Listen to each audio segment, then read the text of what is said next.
এই ঘটনাটি আপনার কাছে কিরকম মনে হচ্ছে আসলে আপনি? এই ঘটনা ঘটছে একদম মর্মান্তিক ঘটনা।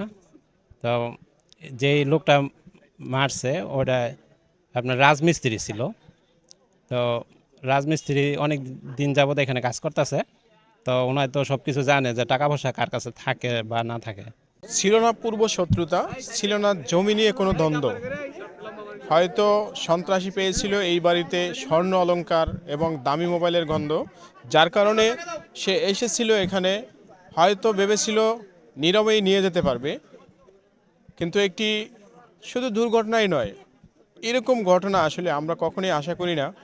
যেই মানুষটি সারাদিনের ক্লান্তি শেষে নামাজ পড়ে নামাজের পাটিতেই কোরআন তেলাওয়াত অবস্থায় ছিলেন, তার কাছ থেকে তাকেই দুনিয়া থেকে সরিয়ে এরকম ন্যাক্কারজনক ঘটনা, এটা আমরা আসলে কখনোই চাই না।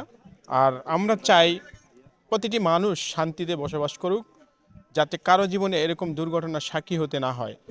তো কালকে যে অনাকাঙ্ক্ষিত ঘটনাটি ঘটেছিল, অত্র এলাকার একজন শ্রদ্ধেয় ভাই এখানে আছেন, উনি এই ঘটনাটি অনেকটাই জানেন আসলে।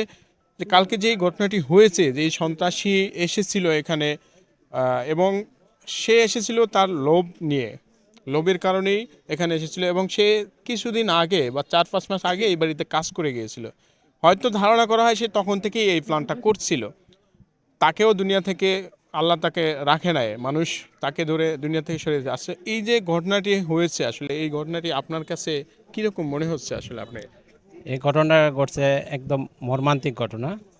তো যেই লোকটা মারছে ওটা আপনার রাজমিস্ত্রি ছিল। তো রাজমিস্ত্রি অনেক দিন যাবত এখানে কাজ করতেছে। তো ওনার তো সব কিছু জানে যে টাকা পয়সা কার কাছে থাকে বা না থাকে।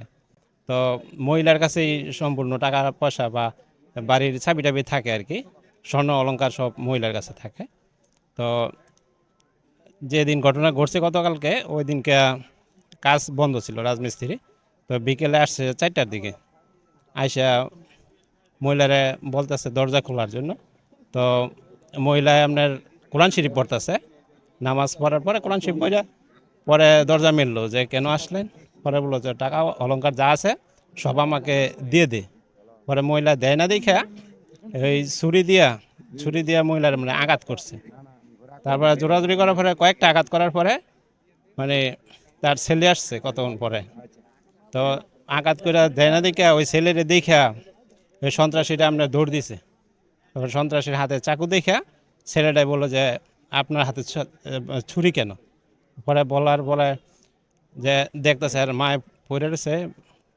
পরে বলতেছে যে তুই কি আমার মাকে খুন করছ। পরে ও দৌড় দিছে। পরে ছেলে বলতেছে যে আমার মাকে মেরে সন্ত্রাসী দৌড় দিছে। পরে এলাকার লোক বাড়লে এলাকার সবাই দৌড়াদৌড়ি করে ওই সন্ত্রাসীকে ধরছে। ধরার পরে দেখলো যে মহিলাটারে মেডিকেল নেওয়ার পথে রাস্তার মধ্যে মারা গেছে। এতটুকু আমার জানা।